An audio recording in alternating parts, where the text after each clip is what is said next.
Okay, Dominic's up. What's up, Dominic? He says, I need some good content for an affiliate money site. I've tried Natasha Nixon, but it's a little pricey. Would SEO content be okay, or should I use the research quality content? No, if it's for a money site, I would recommend that you do authority content, because the SEO content is exactly what I just mentioned about a content farm. That's what it is. It's spun shit. It's garbage. I can tell you that. That's to be used for like link building and stuff like that. It's not money site content. And I can tell you that even the authority content that you purchase sometimes isn't going to be very good. For the most part, I've had good experiences with Natasha Nixon for authority content. But the last article I got was complete garbage. It was for Mario's cab service for the GMB Pro case study, and it was complete garbage. I ordered a 1,500 word authority content article, paid like $120 for it, and it was complete garbage. I had to go through and manually edit. If I had time, I would have requested a rewrite, but I didn't because I wanted to get it up. So I just edited about 500 or 600 words of it myself, and then used that as the actual GMB website article. So again, I recommend, even guys, remember, like, your best bet, Dominic, if you need like really good authority type content or money site content on a regular basis, would be to hire your own writer from like Upwork or something. That is a much better way than going to the content producers. Honestly, you're better off developing a one-on-one relationship with an individual writer that has better, because then here's the thing, I've got multiple, most of my writers are now curators, but I still can rely on them for article writing at times. But most of the stuff we do is for, like I said, for curating for blog posts and such. But the idea is, once you've developed a relationship with a particular writer, you get to know their voice, so to speak, and like how they write. And you can help to mold or shape how you want them to write for particular clients, for example. And so that's kind of the benefit of doing it. And one of the other benefits of having a personal relationship or a relationship with an individual writer is that, a lot of times you get better treatment.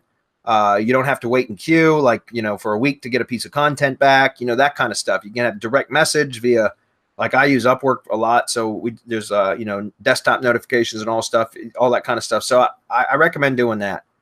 If you're going to buy it from a content farm, Natasha Nixon being one of them, then authority content is your better bet. It is a bit more expensive. But, again, for money sites, I don't recommend putting up any kind of like SEO articles, because they're literally trash. It's junk. You're going to spend more time making them read it. You yourself will spend more time editing them and making them readable than it's worth. And if that's the case, why not just write it yourself? You know what I'm saying? So anybody want to comment on that? Yeah, I real quick, I totally agree with what you're saying, Bradley, in terms of having someone that you can always recur to, even if you're offering this on a regular basis.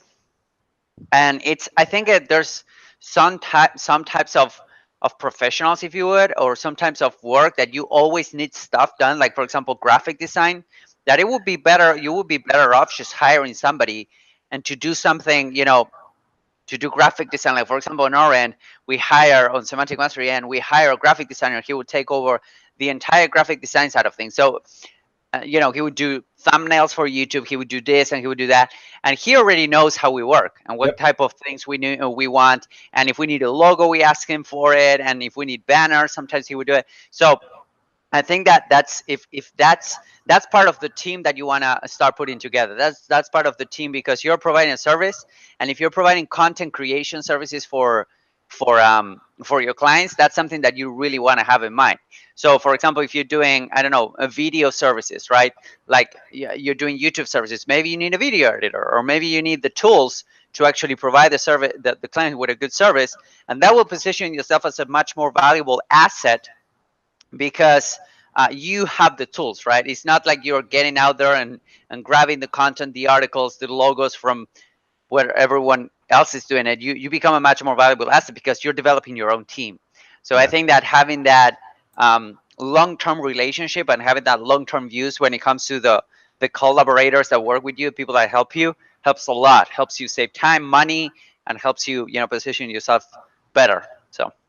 Yeah, and the last thing about that I want to mention is, I said earlier about you get to know a writer's voice, and then that's good, because especially if you're providing content for your clients, then you'll already know what the quality is going to be. When you buy content from places like Content Farms or Natasha Nixon, even when you're buying the authority content, which costs more money, you don't know which writer's going to get it. So you don't know what the quality is going to be like. So the tone of the writing can be different from article to article, can be vastly different.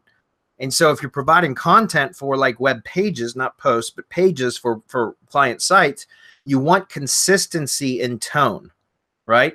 Because you don't want one page to have a tone that's vastly different than another page, because it would be kind of off-putting to a visitor. So again, you get to know how the writer writes. You get to come to expect a certain level of quality, a certain tone, a certain voice, so to speak, and that kind of stuff makes you more confident in being able to sell content marketing, right? Good question, though, Dominic. Great question, actually.